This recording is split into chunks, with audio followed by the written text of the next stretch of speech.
ঝিমলির সাথে রহস্য গল্পে আপনাদের সকলকে স্বাগত জানাই। আমরা শুনছি সুবোধ ঘোষের শুনো বড় নারী। আজকে তৃতীয় পর্ব। দ্বিতীয় পর্বে আমরা শুনেছি গিরিডি থেকে যুথিকা ঘোষ পাটনায় যাচ্ছে নরেনের সঙ্গে দেখা করতে। নরেনের সঙ্গে তার বিয়ে হবার কথা আছে। নরেন কর্মসূত্রে বোম্বাইতে থাকে। কিছুদিনের জন্য ছুটিতে সে পাটনায় এসেছে, তাই যুথিকা ঘোষ যাচ্ছে তার সঙ্গে দেখা করতে। যুথিকা ঘোষ যার সঙ্গে পাটনায় যায় সেই ভদ্রলোককে এবারে পাওয়া যায়নি, তাই তার সঙ্গে চলেছে হিমু দত্ত। উদ্দেশ্য তাকে ভালোভাবে পাটনায় পৌঁছে দেওয়া। এরপর তৃতীয় পর্ব। চলুন শুনি শুনো বড় নারীর তৃতীয় পর্ব।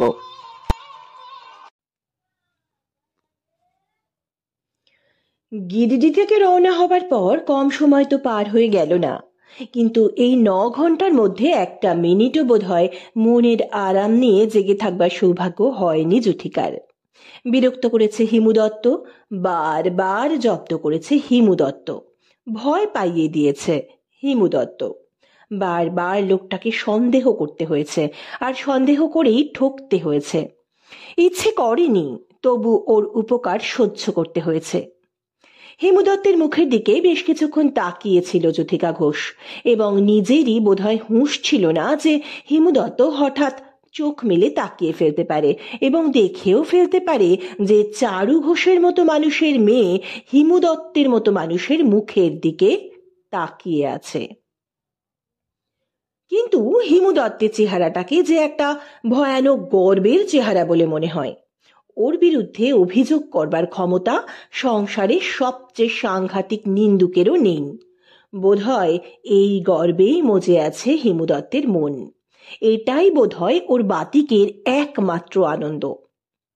হিমু দত্তের এই গর্বকে ভেঙে দেওয়া যায় না, ওর কোনো ভুল ধরে দেওয়া যায় না। যুথিকা ঘোষের মনের মধ্যে যে অস্বস্তি ছটফট করে সেটা হলো একটা জেদ, হিমু দত্তকে জব্দ করবার জন্য একটা জেদ, হিমু দত্তের ব্যবহারের খুঁত ধরবার একটা প্রতিজ্ঞা। ট্রেনটা থেমেছে, কে জানে কোন স্টেশন। হিমু দত্তের ঘুমন্ত চোখ সেই মুহূর্তে দপ করে সতর্ক পাহারাদারের চোখের মতো জেগে ওঠে। শুনছেন? ডাক দেয় যুথিকা। এগিয়ে আসে হিমু দত্ত। যুথিকা বলে, আপনার তো সব দিকেই নজর আছে, খুব সাবধান আপনি, আমার কোনো অসুবিধাই হতে দিচ্ছেন না। কিন্তু হিমু বলল, বলুন। যুথিকা বলল, কিন্তু বলতে গিয়ে একটা শুকনো হাসি হেসে ফেলে যুথিকা। কিন্তু আপনি জানেন না যে আমার এখনো খাবারটুকু খাওয়ারও সুযোগ হয়নি। কেন? বিস্মিত হয়ে প্রশ্ন করে হিমু। আপনি দেখেননি, দেখতে পাননি, দেখতে ভুলে গিয়েছেন। যুথিকার অভিযোগের ভঙ্গিটাই হঠাৎ যেন রুষ্ট হয়ে ওঠে। হেসে হেসে ঠাট্টা করতে গিয়ে অদ্ভুত একটা আক্রোশ প্রকাশ করে ফেলেছে যুথিকা। হিমু বলে, দেখেছি।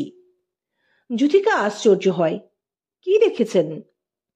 হিমু বলে, আমি দেখেছি আপনি শুধু একটা সন্দেশ খেয়ে বাকি সব খাবার কাগজে মুড়ে ফেলে রেখে দিলেন। কি আশ্চর্য! চমকে ওঠে যুথিকা। তারপরেই একবারে বোবা হয়ে হিমু দত্তের মুখের দিকে তাকিয়ে থাকে। না, হিমু দত্তের ভুল হয় না। হিমু দত্তের চোখ ভয়ানক সাবধান ও সজাগ চোখ। হিমু দত্তের একটা ত্রুটি ধরে অভিযোগ করবার আনন্দটুকুও যুথিকা ঘোষের কপালে জুটল না। কিন্তু একটা প্রশ্ন তো করা যায়। বেশ রুক্ষ স্বরে এবং প্রায় চেঁচিয়ে উঠে প্রশ্ন করে যুথিকা, চোখে দেখেও তো কিছু বললেন না? হিমু দত্ত হাসে, বলা কি উচিত হতো? তার মানে? ভ্রুকুটি করে যুথিকা ঘোষ। হিমু দত্ত আবার হাসে, বলে, আপনি হয়তো ভাবতেন যে আমি একটা অবান্তর কথা বলে মিছিমিছি আপনাকে। বুঝেছি, থাক, আর বলতে হবে না। যুথিকা ঘোষ আস্তে আস্তে ক্লান্ত ও অলস স্বরে কথাগুলি বলেই মুখ ঘুরিয়ে নেয়, আর জানলার বাইরে দৃষ্টি ছড়িয়ে দিয়ে রাতের অন্ধকার দেখতে থাকে। বুঝতে আর অসুবিধে নেই, একেবারে মর্মে মর্মে এইবার বুঝতে পারা গিয়েছে হিমু দত্তের মন জড় পদার্থ ছাড়া আর কিছু নয়। যা বলা হয় তাই শোনে, যা শোনে তাই বোঝে, যা চোখে পড়ে তাই দেখে হিমু দত্ত। নিজের থেকে কিছু শোনবার, বুঝবার আর দেখবার চেষ্টা ওর মনের মধ্যেই নেই। মধুপুর স্টেশনে সে যে শাসানি দিয়ে অবান্তর কথা বলতে নিষেধ করে দিয়েছিল যুথিকা, সেই শাসানি স্মরণ করে রেখেছে হিমু দত্ত। কেমন যেন চাকর চাকর মনের একটা লোক মাত্র। হেন মানুষকে সন্দেহ করে যুথিকা ঘোষ যে নিজেকেই ছোট করে ফেলেছে, মনে মনে এই লজ্জা স্বীকার করে যুথিকা। তবে ভাগ্যি ভালো, যুথিকা ঘোষের মনের এই লজ্জা পৃথিবীর কারো চোখে ধরা পড়ে যাবে না, সে ভয় নেই। এই হিমু দত্ত কল্পনাও করতে পারে না যে ওর মতো মানুষকে জব্দ করবার জন্য চারু ঘোষের মেয়ের মনে একটা জেদ চেপে বসেছিল। যুথিকা ঘোষেরও এই লজ্জা ভুলে যেতে কতক্ষণ লাগবে? আর একবার টান হয়ে শুয়ে মনের সুখে একটা ঘুম দিয়ে ভোর করে দিতে পারলেই হলো। লজ্জাই বা কিসের? একটা লোক পরের উপকার করবার বাতিকে ভুগছে, সে লোকটার উপর রাগ হওয়াই তো উচিত, তাকে সন্দেহ করাই উচিত। আকাশে তারা নেই, তবে কি ভোর হয়ে আসছে? অন্ধকারটা ফিকে হয়েছে? তাই তো। পাটনা পৌঁছতে এখনো বেশ দেরি আছে, এখন ঘুমিয়ে পড়লেই ভালো। কি গভীর ঘুম, ভাবতেও পারেনি যুথিকা। ট্রেনের কামরায় একটা সিটের উপরে এলোমেলো একটা বিছানার উপর শুয়ে আর এত দোলানির মধ্যে এত ভালো ঘুম হতে পারে। ভোর হয়ে গিয়েছে কখন জানতে পারেনি যুথিকা। সূর্য উঠেছে, সকাল হয়েছে, কামরার জানলা দিয়ে ভিতরে রোদ ছড়িয়ে পড়েছে, আর প্রত্যেকটা স্টেশনে এত হাঁকডাক হয়েছে কিছুই বুঝতে পারেনি যুথিকা। ঘুম ভাঙল যখন, তখন হিমু দত্তের ডাক খানের ভিতরে গিয়ে বেজে উঠল। শুনছেন, পাটনা এসে পড়েছে। পাটনা? চমকে জেগে উঠে প্রশ্ন করে যুথিকা। হিমু দত্ত বলে, হ্যাঁ। যুথিকা ঘোষ তাড়াতাড়ি হাত ব্যাগ থেকে চিরুনি বার করে। হিমু দত্ত যুথিকা ঘোষের বিছানা গুটিয়ে বাঁধা ছাদা করে। ট্রেনের গতি মৃদু হয়ে এসেছে। জানালা দিয়ে মুখ বের করেই প্ল্যাটফর্মের দিকে তাকায় যুথিকা। হেসে ওঠে যুথিকার চোখ। ট্রেনটা থেমে আসছে, কিন্তু এরই মধ্যে দেখে ফেলেছে যুথিকা প্ল্যাটফর্মের ভিড়ের মধ্যে দু তিনটে চেনা মুখ হাসছে। মামি এসেছেন, মামির হাত ধরে দাঁড়িয়ে আছে অরুণ। যুথিকাকে দেখতে পেয়ে হাত দোলাচ্ছে অরুণ, আর ফরফর করে উঠছে নরেনের গলার লাল রঙা টাই। নরেনের মুখে হাসি, সেই সঙ্গে নরেনের হাতের রুমালও সুস্মিত অভ্যর্থনার মতো দুলে উঠেছে। ট্রেন থেকে নেমে প্রায় ছুটে গিয়ে মামির কাছে দাঁড়ায় যুথিকা। অরুণের গায়ে টিপে আদর করে এবং তারপরেই নরেনের মুখের দিকে তাকিয়ে হেসে ফেলে। একটা কুলি যুথিকা ঘোষের বাক্স আর বিছানা মাথায় তুলে নিয়ে হাঁক দেয়, চালিয়ে। যুথিকা বলে, চলো। চলতে গিয়ে হঠাৎ থমকে দাঁড়ায় যুথিকা। ও হ্যাঁ, মনে পড়েছে, হিমু দত্তকে গিরিডি ফেরবার খরচটা দিতে হবে। হাত ব্যাগ থেকে টাকা বের করে হিমুর দিকে তাকায় যুথিকা ঘোষ। এগিয়ে আসে হিমু। হিমুর হাতে টাকা ফেলে দিয়েই যুথিকা মামির দিকে তাকায়। চলো এবার। মামি বলেন, ছেলেটি? যুথিকা বলে, ও এখন গিরিডি ফিরে যাবে। মামি জিজ্ঞেস করলো, কে ছেলেটি? যুথিকা ব্যস্তভাবে বলে, ও কেউ নয়, সঙ্গে এসেছে এই মাত্র। গর্দানিবাগের মাঠের কিনারায় পলাশের মাথা ফুলে ফুলে লাল হয়ে উঠল যখন, তখন যুথিকা ঘোষের প্রাণটাও যেন গিরিডি ফিরে যাবার আশায় ফুলের হয়ে ওঠে। কলেজের ছুটি হয়েছে এবং এখন আর পাটনাতে পড়ে থাকবার দরকার নেই, কারণ নরেন এখন আর ছুটি পাবে না, আর পাটনাতে আসতেই পারবে না। কাজেই এখন গিরিডিতে চলে যাওয়াই ভালো। লতিকা অনেকদিন আগেই গিরিডি চলে গিয়েছে। এবারের পাটনা জীবনের ঘটনাগুলির ইতিহাস মনে পড়লে মনে মনে হেসে ফেলে যুথিকা। নরেনকে নিমন্ত্রণ করে বাড়িতে ডেকে নিয়ে গিয়ে অন্তরঙ্গ হবার জন্য কতই না চেষ্টা করেছিলেন লতিকার দাদা ডাক্তার শীতাংশু, কিন্তু যুথিকার মামি লতিকার ওই ডাক্তার দাদার চেয়ে অনেক চালাক। যে দুটো দিন পাটনাতে ছিল নরেন, সেই দুটো দিন 4 বেলা নরেনকে নিমন্ত্রণ করে রেখেছিলেন মামি।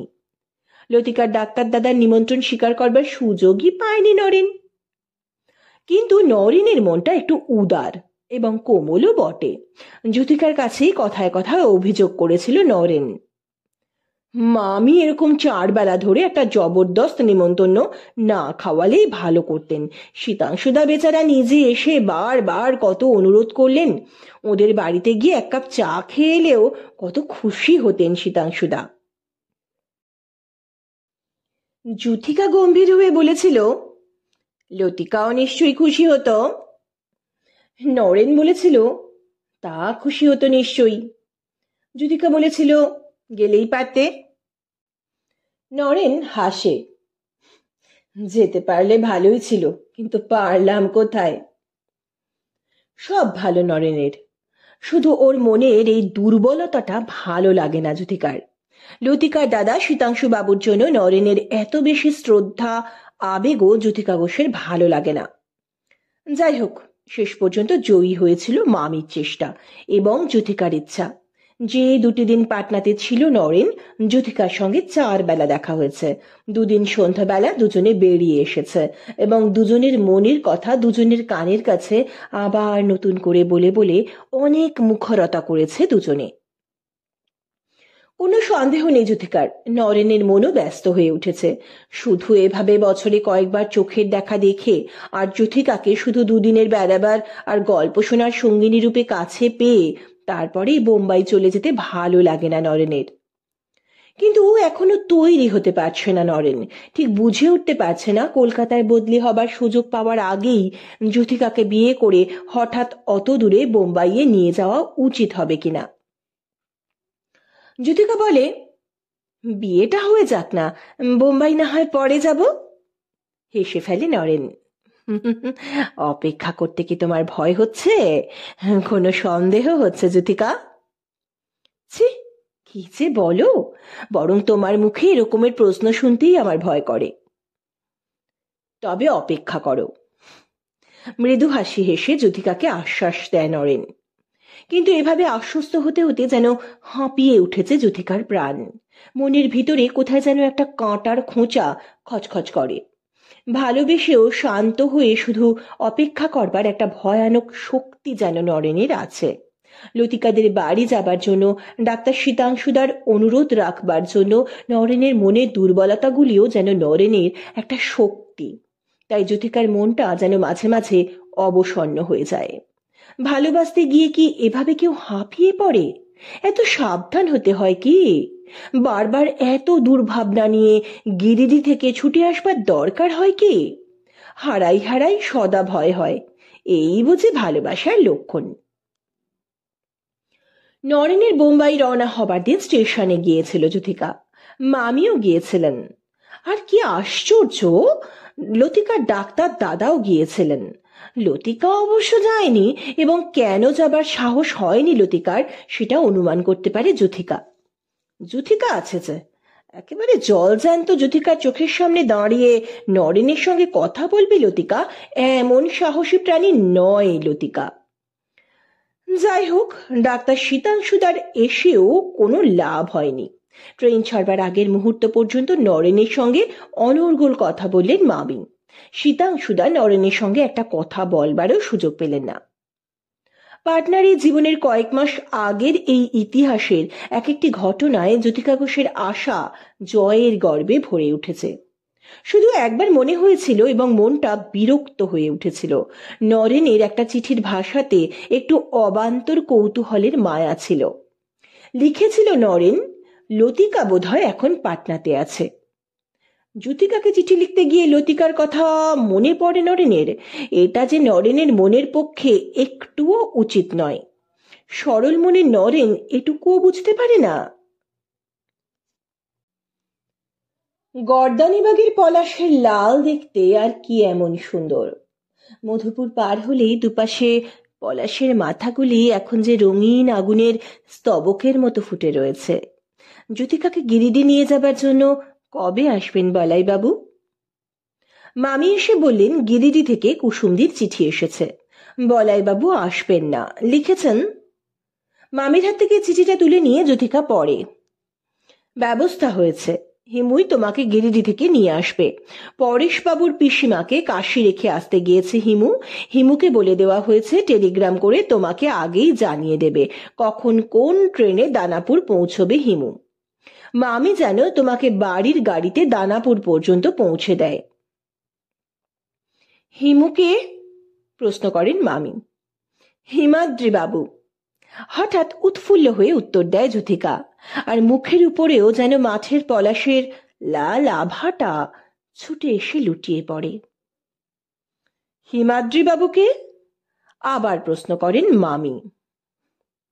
তুমি তো তাকে দেখেছো, ওই যে যে ভদ্রলোক এবার আমাকে গিরিডি থেকে নিয়ে এলো। ও তাই বল, ছেলেটিকে দেখে বড় ভালো ছেলে বলে মনে হলো। ভালো বই কি, ছেলেটি দেখতেও বেশ নারে যুথি। তা খারাপ হবে কেন? তবে তেমন শিক্ষিত নয় বোধহয়। একটুও শিক্ষিত নয়, কিন্তু অবস্থাও বোধহয় খারাপ। ঠিক জানি না, তবে গরিব মানুষ বলেই মনে হয়, কিন্তু তাতে কি আসে যায়? মামি মুখ টিপে হাসেন। দূর পাগল মেয়ে, যার তার সম্বন্ধে ওভাবে কথা বলতে নেই। পাটনা থেকে কতবার গিরিডি যেতে হয়েছে, কিন্তু যুথিকা ঘোষের মুখটা সে যাত্রার জন্য তৈরি হতে গিয়ে এরকম খুশিতে লালচে হয়ে উঠেছে কি কখনো? কোনো দিনও না। এতদিন তো শুধু গিরিডি থেকে পাটনা ছুটে আসার পালাটাই জীবনের একটা ভাবনা মধুর আর উদ্বেগ সুন্দর পালা ছিল, কিন্তু গিরিডি থেকে ফিরে যাওয়ার হয়রানিটাও যে কল্পনায় মিষ্টি হয়ে উঠেছে। বুঝতে পারছে কি যুথিকা? হিমুর টেলিগ্রাম এলো। আজই রাত 8:35 ট্রেনে দানাপুর পৌঁছবে হিমু, এবং যুথিকা ঘোষ যেন কলকাতার টিকিট কিনে সেই ট্রেনেই উঠবার জন্য যথাসময়ে দানাপুরে উপস্থিত থাকে। এখন দুপুর মাত্র, অনেক সময় আছে, কিন্তু যুথিকা ঘোষের ব্যস্ততা দেখে হেসে উঠলেন মামি। মামির বাড়িতে কি খেতে পাচ্ছিলে না যুথি? গিরিডি যাবার নাম শুনেই লাফিয়ে উঠলে কেন? দানাপুরের প্ল্যাটফর্মে দাঁড়িয়ে আগন্তুক 8:35 ট্রেনটাকে দেখতে পেয়ে হেসে ওঠে যুথিকা ঘোষের মুখ, এবং ট্রেন থামবার পর একটি কামরা থেকে হিমুকে নেমে আসতে দেখে সে হাসিটা আর একবার চমক দিয়ে যেন আরো সুন্দর হয়ে গেল। ট্রেন ছাড়লো যখন, তখন কামরার একই সিটের উপর হিমুর পাশে ধপ করে বসে পড়ে যুথিকা ঘোষ, আর হাঁপ ছেড়ে বলে, আহ, আমাকে গিরিডি নিয়ে যাবার জন্য আপনি আবার আসবেন আমি কোনোদিন ধারণাও করতে পারিনি।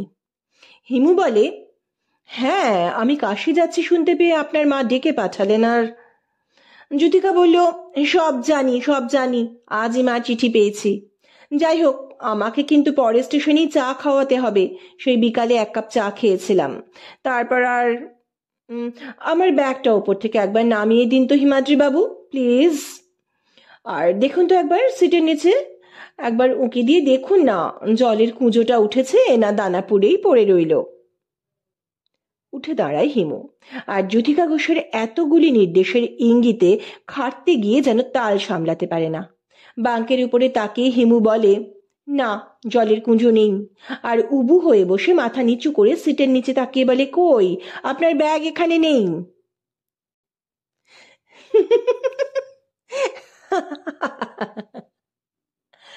খিলখিল করে হেসে ওঠে যুথিকা। আপনারও এরকম ভুল হয়? আপনি না খুব স্মার্ট কাজের মানুষ। বিব্রতভাবে তাকায় হিমু। কি হলো? যুথিকা বলে, ব্যাগটা বাঙ্কের উপরে আর কুঁজোটা সিটের নিচে। লজ্জিত হয় হিমু, আবার বাঙ্কের দিকে আর সিটের নিচে তাকিয়ে নিয়ে বলে, হ্যাঁ, ঠিকই আছে সব। যুথিকা বলল, তবে দিন। হিমু বলল, কি? যুথিকা বলল, 1 গেলাস জল। কুঁজো থেকে গেলাসে জল ঢেলে যুথিকার হাতের কাছে এগিয়ে দেয় হিমু। যুথিকা হাসে, আপনি খান, আপনার জন্যই জল চেয়েছি। হিমু একটু আশ্চর্য হয়ে তাকায়। যুথিকা বলে, আমি দেখেছি হিমাদ্রি বাবু, দানাপুর স্টেশনে আপনি জলের কলের দিকে এগিয়ে গিয়েছিলেন, কিন্তু ট্রেন ছেড়ে দিল বলে জল না খেয়েই চলে এলেন। জল খেয়ে নিয়ে হিমু বলে, ওহ, এরকম কাণ্ড তো সারা জীবন করে আসছি, ওসব গা সওয়া হয়ে গিয়েছে। যুথিকা ঘোষের চোখ, উদাসীনের কঠোর আভিজাত্যে তৈরি দুটি চোখ, অপলক হয়ে হিমু দত্তের মুখের দিকে বেশ কিছুক্ষণ তাকিয়ে থাকে। বোকা হিমু দত্তের মুখের ভাষাকে যে কবির ভাষার মতো মনে হয়। তেষ্টা পায়, তেষ্টার জল দেখতে পায় এবং ছুটেও যায় হিমু দত্ত, কিন্তু বেশি দূর এগিয়ে যাবার সৌভাগ্য হয় না। তেষ্টার বেদনা বুকে নিয়ে ছুটতে ছুটতে ফিরে যায়, নইলে ট্রেন ছেড়ে যাবে। চারু ঘোষের মেয়ে তার নিজের মনটাকে বুঝতে চেষ্টা করে এবং আশ্চর্যও হয়। হিমু দত্তের উপর আজ আর একটু রাগ করতে পারছে না কেন মনটা? যার উপকার সহ্য করতে করতে বিরক্ত হয়ে গিরিডি থেকে পাটনা পর্যন্ত সারাটা পথ বিশ্রীভাবে কেটেছিল, তারই কাছে আজ উপকার চাইতে ইচ্ছে করছে। হিমু দত্তকে খাটাতে ইচ্ছে করছে। এক গেলাস জল দিক, ব্যাগটা হাতে তুলে দিক। পরের স্টেশনে ট্রেন থামলেই যেন নিজে নেমে গিয়ে আর নিজের হাতে চায়ের কাপ এনে যুথিকার হাতের কাছে এগিয়ে দেয় হিমু। বোধহয় প্রায়শ্চিত্ত করছে যুথিকা ঘোষের সেই দিনের অকারণ ক্ষোভে, রাগে আর সন্দেহে অভিভূত মনটা। ভদ্রলোক একটু বেশি ভালো মানুষ হয়েই বোধহয় জীবনের সবচেয়ে বড় অপরাধ করেছে। যুথিকা হঠাৎ বলে, আপনি তো সবারই উপকার করেন হিমাদ্রি বাবু। হিমু হাসে, যদি কেউ ডাকে এবং যদি আমার সাধ্যি থাকে তবে তাকে একটু সাহায্য করি, এই মাত্র। যুথিকা হাসে, এই জন্যই আপনার উপকারের দাম কেউ দিল না। হিমু বলল, আমি যদি পেলাম তবে উপকার করা আর হলো কোথায়? যুথিকা বলল, আপনার এই বাতিকের কোনো অর্থ হয় না। হিমু বলল, হ্যাঁ, আপনার বাবা তাই বলেছিলেন বটে। চমকে ওঠে যুথিকা, এবং যুথিকার চোখে একটা বেদনার ছায়াও দেখা যায়। বাবার কথা শুনে আপনি সেদিন বোধহয় খুব দুঃখিত হয়েছিলেন। হিমু বলে, হয়েছিলাম, কিন্তু তাতে কি আসে যায়? যুথিকা উঠে দাঁড়ায়, না, আপনার সঙ্গে তর্ক করে কোনো লাভ নেই। মোট কথা, হিমু বলে, বলুন। মোট কথা, আমি চা খেয়েই শুয়ে পড়ব, আর আপনি সাবধান। হিমুর চোখের দৃষ্টিও একটু কঠোর হয়ে ওঠে। কিসের সাবধান করছেন? যুথিকা বলে, আপনি আবার ওই দরজার পাশের কোণটিতে কাত হয়ে দাঁড়িয়ে কাঠের ওপর মাথা ঠুকে ঠুকে ঘুমোতে পারবেন না। হিমুর চোখের কঠোর দৃষ্টিটা যেন হঠাৎ বিস্ময় আর লজ্জায় সব উত্তাপ হারিয়ে শান্ত হয়ে যায়। যুথিকা ঘোষের কাছ থেকে সমবেদনার মতো অদ্ভুত একটা কোমল অনুভবের ধমক খেতে হবে কল্পনা করতে পারেনি হিমু। নিজেরই রুক্ষ মেজাজের উপর রাগ হয় এবং হাসতে চেষ্টা করে হিমু। সেদিন গাড়িতে একটুও জায়গা ছিল না, তাই বাধ্য হয়ে। যুথিকা বলে, জায়গা থাকলেই বা কি, আপনি আমার কাছে থাকবেন, এখানেই বসে থাকবেন, নইলে সত্যি আমার ভয় করবে হিমাদ্রি বাবু। হিমু বলে, না না, ভয় কিসের, আপনি নিশ্চিন্ত মনে ঘুমিয়ে পড়ুন। কামরার আর এক প্রান্তের সিটের ওপর বসে আছেন যে প্রৌঢ়া বাঙালি মহিলা, তিনি অনেকক্ষণ ধরে যুথিকা আর হিমুর মুখের দিকে তাকিয়ে আছেন। বাঙালি যখন তখন যুথিকা ও হিমুর ভাষাও নিশ্চয়ই বুঝতে পারছেন, সুতরাং তার চোখে একটা সন্দেহের দৃষ্টি জল জল করবে, তাতে আর আশ্চর্য কি? যুথিকার চোখ প্রৌঢ়া বাঙালি মহিলার চোখের দিকে পড়তেই হিমুর গায়ে আস্তে একটা ঠেলা দিয়ে আর মুখের হাসি চাপা দিতে চেষ্টা করে যুথিকা চাপা স্বরে ডাকে, হিমাদ্রি বাবু। কি দেখছেন তো? কি দেখতে বলছেন? আস্তে কথা বলুন, সব শুনতে পাচ্ছেন ওই মহিলা। কি শুনতে পেয়েছেন? আমাদের কথা। তাতে ক্ষতি কি? তাতে ভয় আছে। কিসের ভয়? উনি সন্দেহ করছেন। কি সন্দেহ? আপনি কিছুই আন্দাজ করতে পারছেন না?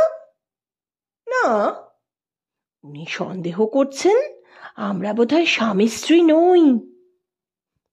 বাজে সন্দেহ। লজ্জিত হয়ে মাথা হেঁট করে হিমু আর হাসতে থাকে। যুথিকা হেসে হেসে ফিসফিস করে, হুম, আপনি অকারণে বিচারের উপর রাগ করছেন। আপনার ব্যবহার দেখে আপনাকে আমার দাদা বলে কেউ মনে করবে না। হিমু বলে, সে তো সত্যি কথা। যুথিকা বলে, কোনো আত্মীয় বলেও মনে করবে না। হিমু বলে, হ্যাঁ, তাই বা মনে করবে কেন? যুথিকা বলে, স্বামী বলেও মনে করবে না। হিমু বলে, আপনিও বড় বাজে কথা বলতে পারেন। আমি বলতে চাই, আমাকে দেখে তো কেউ আমাকে বিবাহিতা মেয়ে বলে মনে করতে পারে না। যুথিকা বলল। হিমু বলল, তা তো নিশ্চয়ই। যুথিকা হাসে। তাই উনি বোধহয় ভাবছেন যে একটা বেহায়া মেয়ে তার ছেলে বন্ধুর সাথে কোথায় যেন সরে পড়ছে। হিমু হাসে। আপনি মিছিমিছি মহিলাকে সন্দেহ করছেন, উনি এসব কিছুই ভাবছেন না। যুথিকা বলে, আপনাকে ও আমাকে যদি দুই বন্ধু বলে উনি মনে করেন তবে কি ভুল হবে? হিমু বলে, না, সেটা মনে করা ভুল হবে কেন? একটা স্টেশনে ট্রেন থেমেছে। যুথিকা ব্যস্তভাবে বলে, চা, আমার চা কই হিমাদ্রি বাবু? দেখি, অন্তত চেষ্টা করে তো দেখি, বলতে বলতে কামরা থেকে নেমে যায় হিমু। জানলা দিয়ে মুখ বাড়িয়ে দেখতে থাকে যুথিকা এবং মনে মনে একটা বিক্ষোভ আগে থেকেই তৈরি করে রাখে। যদি শুধু এক পেয়ালা চা নিয়ে আসে হিমু, তবে বেশ অভদ্রভাবে দুটো কড়া কথা হিমুকে শুনিয়ে দিতে হবে। এই তোমার আক্কেল, তোমার চা কই? বন্ধুত্বের সাধারণ একটা নিয়মও জানো না? নিজের মনের এই কল্পনা নিয়ে মনে মনে হেসে রেগে কতক্ষণ নিজেকে মাতিয়ে রেখেছিল বুঝতে পারেনি যুথিকা। ট্রেনের ইঞ্জিনটা তীব্র একটা শীষ দিয়ে রাত্রির বাতাস কাঁপিয়ে দিতেই চমকে ওঠে যুথিকা। আহ, এক কাপ চা নিয়ে আসতে এত দেরি করছে কেন হিমাদ্রি? সত্যিই তো নিজের হাতে চায়ের পেয়ালা বয়ে নিয়ে আসবার জন্য ওকে বলা হয়নি, একটা চাওয়ালাকে ডেকে আনলেই হয়। আর তারপর হিমাদ্রি যদি এখানে জানলার কাছে প্ল্যাটফর্মে ঠিক এই জায়গাটিতে আলো ছায়ার মধ্যে দাঁড়িয়ে চাওয়ালার হাত থেকে পেয়ালাটা নিজের হাতে তুলে নিয়ে জ্যোতিকার হাতের কাছে তুলে দেয় এবং তারপর যদি নিজে এক পেয়ালা চা নিয়ে খেতে খেতে জ্যোতিকার সঙ্গে গল্প করে, তাহলেই তো ওকে আর নিছক একটা বাতিকের মানুষ বলে অভিযোগ করতে হয় না। তাহলে মেনে নিতে হবে বন্ধুত্ব বোঝবার মতন মন ওর আছে এবং বুঝতেও পারা যাবে যে খুব বোকাটি নয় হিমাদ্রি, বন্ধুত্ব করবার রীতিনীতি বেশ ভালোই জানে। দুলে উঠল ট্রেনটা, তারপরেই চলতে শুরু করলো। কিন্তু হিমাদ্রি কোথায়? হিমাদ্রি জানালা দিয়ে মুখ বাড়িয়ে সারা স্টেশনের এদিক আর ওদিকে চোখ ঘুরিয়ে দেখতে থাকে যুথিকা। হিমাদ্রি কোথাও নেই। লাফ ঝাঁপ দিয়ে কত যাত্রী কত কামরার দরজায় উঠে পড়লো, কিন্তু প্ল্যাটফর্মের কোনো প্রান্ত থেকে হিমাদ্রির মতো দেখতে কোনো ছায়া মূর্তি চলন্ত ট্রেনের এই কামরার দিকে ছুটে আসছে না। হিমাদ্রি চেঁচিয়ে ডাক দেয় যুথিকা। যুথিকার উদ্বিগ্ন কণ্ঠস্বরের আহ্বান চলন্ত ট্রেনের চাকার শব্দে ছিন্ন ভিন্ন হয়ে মিলিয়ে যায়। প্ল্যাটফর্মের ল্যাম্পপোস্টগুলি চকিত ছবির মতো যুথিকার চোখের উপরে একটা আতঙ্কের ধাঁধা রেখে দিয়ে তরতর করে পার হয়ে যাচ্ছে। বেশ জোরে ছুটতে আরম্ভ করেছে ট্রেন। হিমাদ্রি, হিমাদ্রি! কামরার জানালা দিয়ে বাতাসে আর্তনাদ ছুটতে ছুটতে যুথিকার গলা ধরে যায়, নেতিয়ে পড়ে মাথাটা, আর চোখের কোণ দুটো তপ্ত হয়েই ভিজে যায়। এ কি হলো? একটা তামাশা করতে গিয়ে কে জানে কোন বিপদের মধ্যে হিমাদ্রিকে ফেলে দিয়ে চলন্ত ট্রেনটার সঙ্গে হু হু করে ছুটে পালিয়ে যাচ্ছে যুথিকা ঘোষের জীবনটা। বিশ্বাস করতে ইচ্ছা হয় নিশ্চয়ই কোনো না কোনো কামরায় উঠে পড়েছে হিমাদ্রি, কিন্তু বিশ্বাস করতে পারে না যুথিকা। নিশ্চয়ই মানুষটা স্টেশনেই কোথাও পড়ে আছে, কিন্তু পড়ে রইল কেন? একসঙ্গে মনের ভিতরে অনেক ভয় আর অনেক সন্দেহ ছটফট করতে থাকে এবং জানালা দিয়ে আবার বাইরের দিকে তাকিয়ে যেন কামরার আলোর চোখটাকে আড়াল করে নিজের চোখ দুটোকে অন্ধকারের গায়ে মুছে ফেলতে চেষ্টা করছে যুথিকা। কি ভয়ানক ঠাট্টা করে মানুষকে জব্দ করতে পারে হিমাদ্রি! কতক্ষণে আর একটা স্টেশনে আসবে আর ট্রেনটা থামবে, এবং তারপরেও যদি দেখা যায় যে হিমাদ্রি এলো না, তবে সত্যি যদি অন্য কামরাতে না উঠে থাকে হিমাদ্রি, তবে তবে আর কি। গিরিডি পর্যন্ত ট্রেনের ভিতরে সঙ্গীহীন কয়েকটা ঘন্টার জীবন চুপ করে সহ্য করতে হবে, এই মাত্র। ধমক দিয়ে রাগ করে নিজেকে বুঝিয়ে দিয়েও বুঝতে পারে যুথিকা এই কয়েক ঘন্টার জীবনই যে অসহ্য হয়ে উঠবে। 5টা মিনিটও মনের শান্তি নিয়ে বসে থাকা যাবে না। টান হয়ে শুয়ে ঘুমিয়ে পড়া আর স্বপ্ন দেখা তো দূরের কথা। বাবা যখন প্রশ্ন করবেন, একলা এসেছিস মনে হচ্ছে, তখন বাবার মুখের উপর দু কথা ভালো করে শুনিয়ে দেওয়া যাবে। হিমাদ্রিকে তোমাদের বিশ্বাস করাই ভুল হয়েছে, এবং ভবিষ্যতে যেদিন হিমাদ্রিকে ধরতে পারা যাবে সেদিন কৈফিয়ত চাইতেও অসুবিধে হবে না। এরকম একটা কাণ্ড করলে কেন? চা আনতে গিয়ে পালিয়ে গেলে কেন? কিন্তু হিমাদ্রির জন্য কেউ যদি এসে কৈফিয়ত দাবি করে, কই, আমাদের হিমাদ্রিকে কোথায় ফেলে রেখে তুমি একলা হেসে হেসে গিরিডিতে ফিরে এলে মেয়ে? তবে তবে কি উত্তর দেবে যুথিকা? যদি সিঁদুর দিয়ে রাঙানো সিঁথি নিয়ে মাথায় কাপড়টা একটু সরিয়ে দিয়ে 20 বছর বয়সের ঢলঢলে মুখটি তুলে কোনো মেয়ে এসে হঠাৎ প্রশ্ন করে বসে, কি গো চারু ঘোষের মেয়ে, ওকে কোথায় ফেলে রেখে এলে? তুমি কি মনে করেছ ওর কেউ নেই? সত্যি হিমাদ্রির এরকম কেউ আছে কি? যদি থেকে থাকে তবে সে যে তার চোখের দৃষ্টিকে জ্বলন্ত শিখার মতো কাঁপিয়ে আর কেঁদে কেঁদে যুথিকা ঘোষকে অভিশাপ দেবে, তুমি একটা খেয়ালের তামাশা করে যে সর্বনাশ করলে সেই সর্বনাশ যেন তোমারও হয়। জানালার উপর মাথা রেখে আর বদ্ধ নিঃশ্বাসের একটা ঘুমোট বুকের মধ্যে নিয়ে বৃথা ঘুমোবার চেষ্টা করতে গিয়ে ছেঁড়া ছেঁড়া ভাবনার মধ্যে ছটফট করতে থাকে যুথিকা। না, মাথাটা গরম হয়ে উঠেছে বলেই বোধহয় যত অদ্ভুত কল্পনা আর চিন্তা মাথা চুড়ে লাফালাফি করছে। শোঁ শোঁ করে হাওয়া কেটে যেন উড়ে যাচ্ছে ট্রেনটা। ভয়ানক শব্দ। বোধহয় একটা নদীর পুল পার হয়ে চলে যাচ্ছে ট্রেন। যুথিকার মাথার উপর যেন ঠান্ডা হাওয়ার ফোয়ারা ছুটে এসে পড়েছে। ঘুম আসছে ঠিকই, ঘুমিয়ে পড়তে ইচ্ছে করছে। তারপর আর চেষ্টা করতে বা ইচ্ছে করতে হয় না, অঘরে ঘুমিয়ে পড়ে যুথিকা। যুথিকার ঘুম কেউ ভাঙায়নি। ঠান্ডা বাতাসের ছোঁয়ায় আরাম পেয়ে ঘুমিয়ে পড়া যুথিকার কান দুটোর বধিরতার ঘোর তবু হঠাৎ ভেঙে যায়।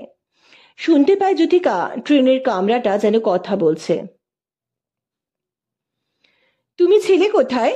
মেয়েটি এতক্ষণ কি ভয়ানক ছটফট করেছে, শেষে ঘুমিয়ে পড়েছে বেচারা। চা তৈরি করাতে গিয়ে দেরি হয়ে গেল।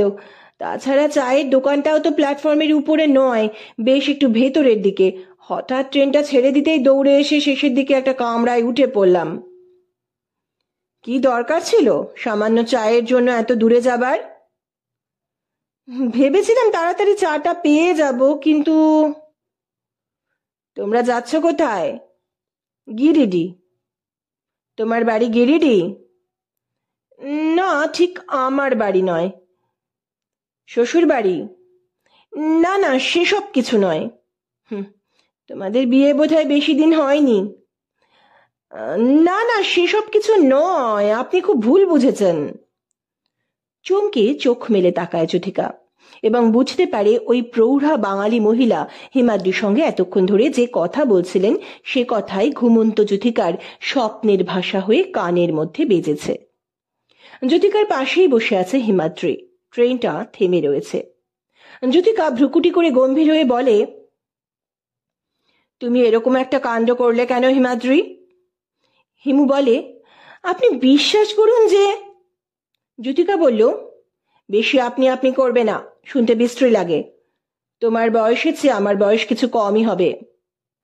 হিমু বলে, বেশ তো, বিশ্বাস করো, চাওয়ালা লোকটা সামান্য এক পেয়ালা চা তৈরি করতে এত দেরি করে দিল যে ট্রেনই ছেড়ে দিল। যুথিকা বলল, যদি ট্রেনে উঠতে না পারতে তবে? হিমু বিব্রতভাবে বলে, হ্যাঁ, তাহলে তোমাকে খুবই বিপদে পড়তে হতো, তোমার বাবার কাছে আমাকে একটা কৈফিয়ত দিতে হতো। যুথিকা বলে, তোমার কেউ একজন এসে যদি আমার কাছে কৈফিয়ত দাবি করে বলতো হিমাদ্রি কোথায়, তবে কি হতো? কি বলে তাকে আমি বোঝাতাম যে আমার বিশেষ কিছু দোষ নেই? আমার জন্য উদ্বিগ্ন হয়ে তোমার কাছে কৈফিয়ত চাইতে আসবে কে? কি বলছো তুমি? হাসালে। কেউ নেই? কেউ নেই? তুমি জানো না? আমি জানবো কেমন করে? গিরিডি সকলেই তো জানে। তা জানুক, আমি গিরিডি সকলের মতো নই। আমি কারো হাঁড়ির খবর জেনে বেড়াই না। যাই হোক, বলতে গিয়ে হেসে ফেলে হিমু।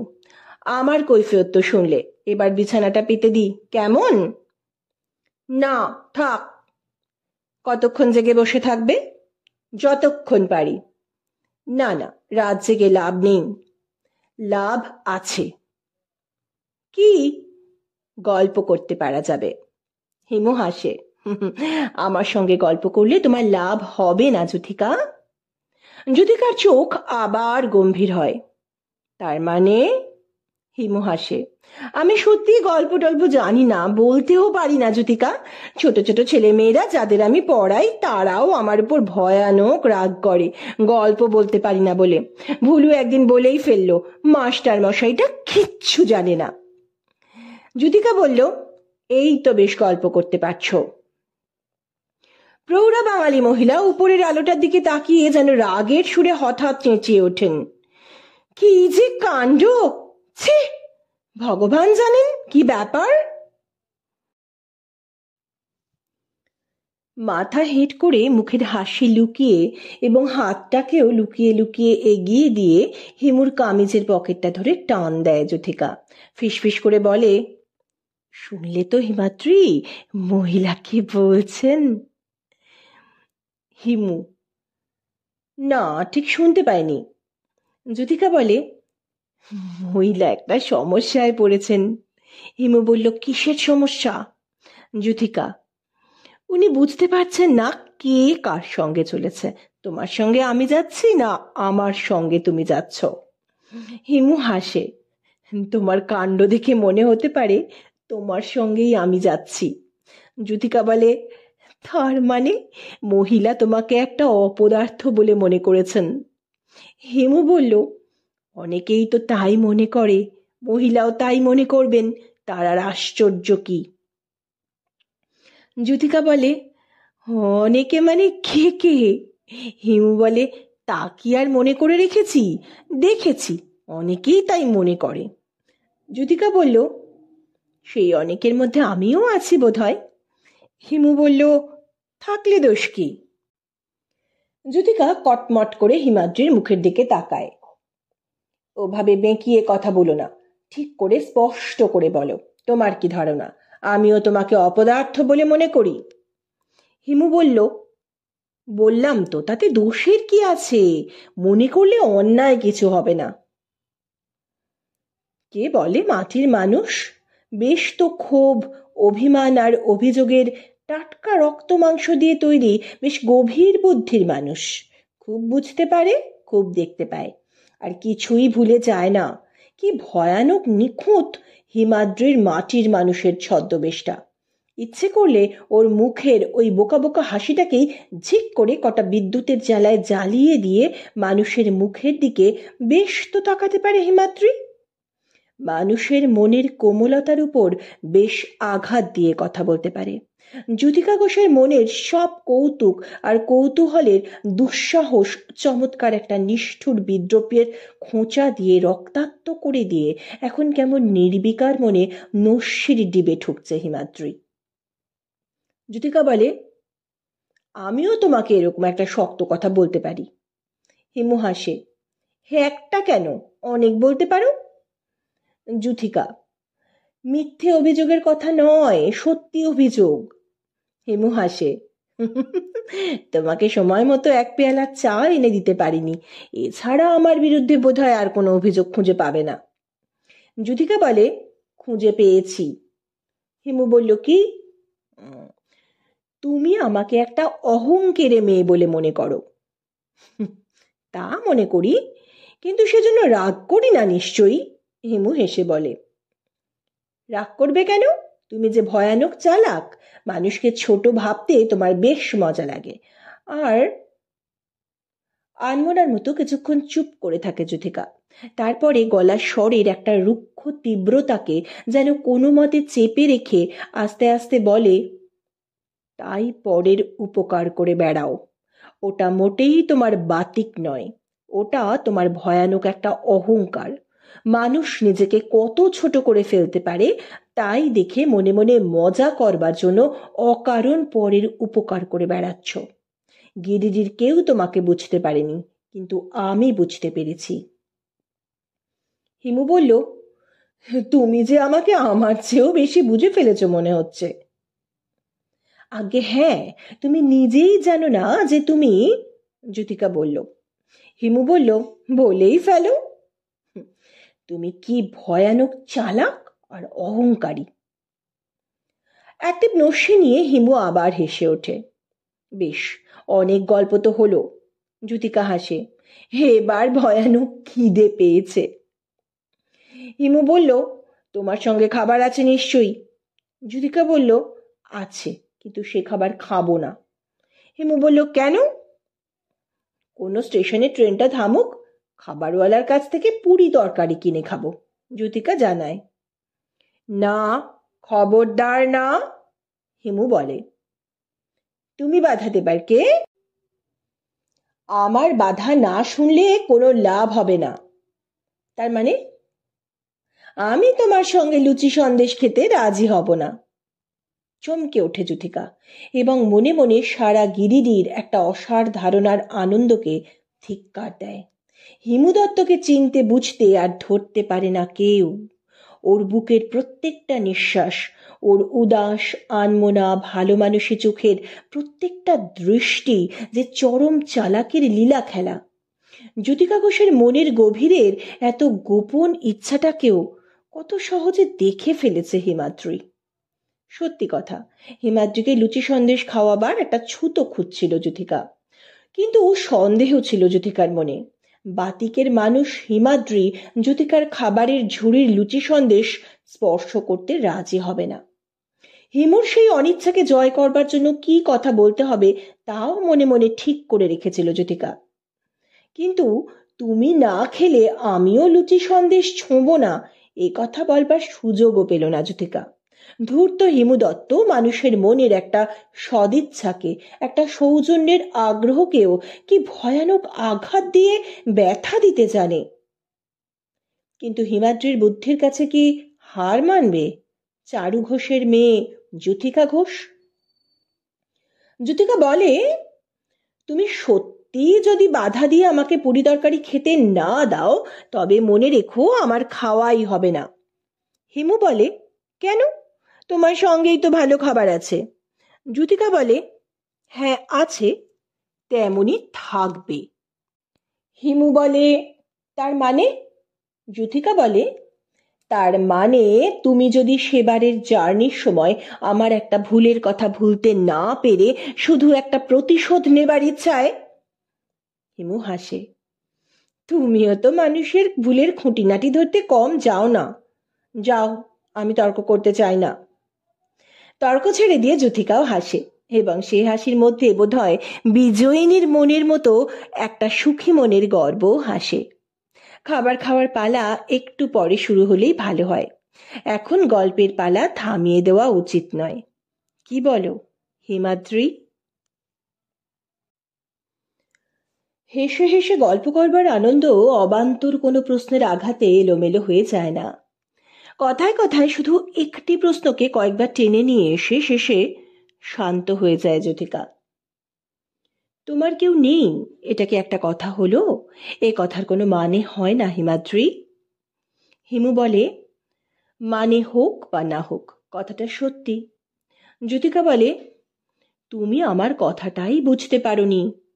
আশ্চর্য হয় হিমু। না বুঝবার কি আছে? অনেক কথাই তো জিজ্ঞাসা করেছে জ্যোতিকা, যে কথা হিমুর গিরিডি জীবনের 1 বছরের মধ্যে কোনো মানুষ হিমুকে জিজ্ঞাসা করেনি।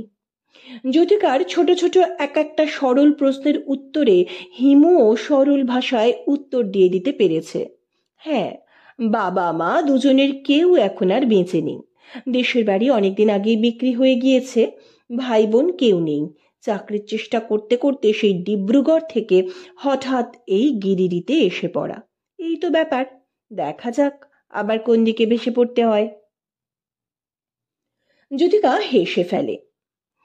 সব বলেও একটি কথা বোধহয় বলতে পারলে না হিমাদ্রি, বোধহয় বলতে তোমার লজ্জা করছে। হিমু বলে, আর কি বলবো বুঝতে পারছি না। যুথিকা বলল, এমন কেউ একজন তো থাকতে পারে যে তোমাকে ভেসে পড়তে দিতে চায় না, ধরে রাখতে চায়। হিমু বলল, তার মানে? যুথিকা বলল, বিয়ে করনি? হিমু হো হো করে হেসে ওঠে। এত কথা শোনার পর তোমার মনে এরকম একটা অদ্ভুত প্রশ্ন দেখা দিল, কি আশ্চর্য। যুথিকা বলল, বুঝলাম বিয়ে করনি, কিন্তু কিন্তু তাতেও প্রমাণ হয় না যে তোমার কেউ নেই। বিরক্ত হয়ে হিমু বলে, না নেই, আমি পাগল নই, আমারও সব অদ্ভুত শখ থাকতে পারে না। যুথিকাও যেন অদ্ভুত এক জেদের আবেগে আরো জোর দিয়ে বলে, তুমি পাগল নাই বা হলে, কিন্তু গিরিডিতে অন্তত একটা পাগল মেয়ে তো থাকতে পারে।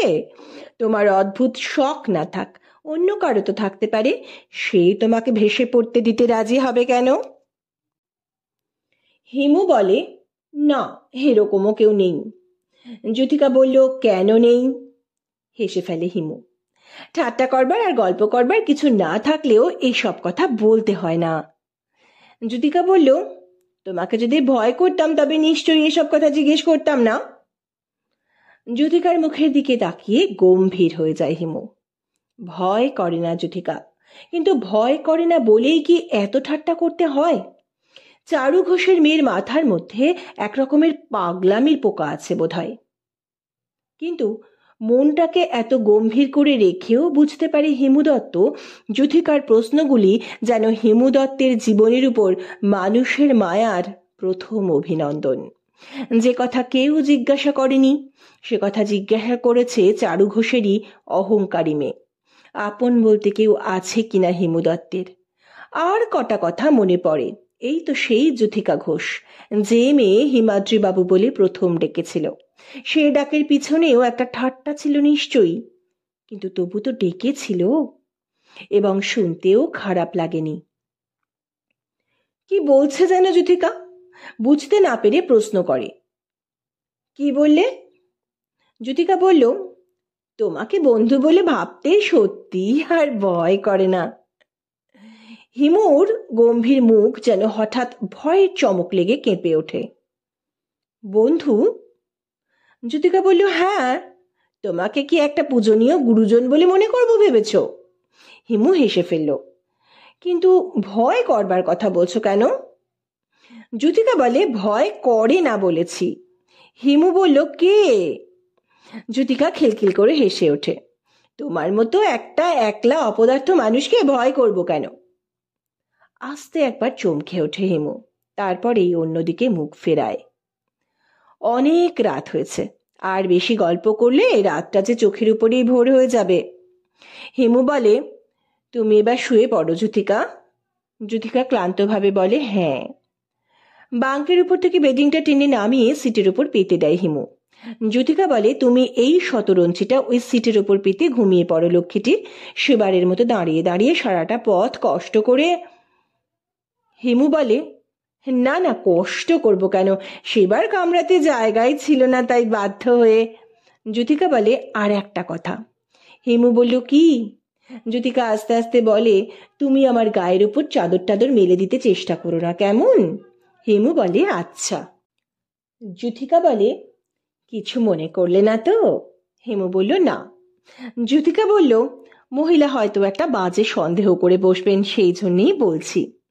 হিমু বলল, হ্যাঁ, ঠিকই বলেছ।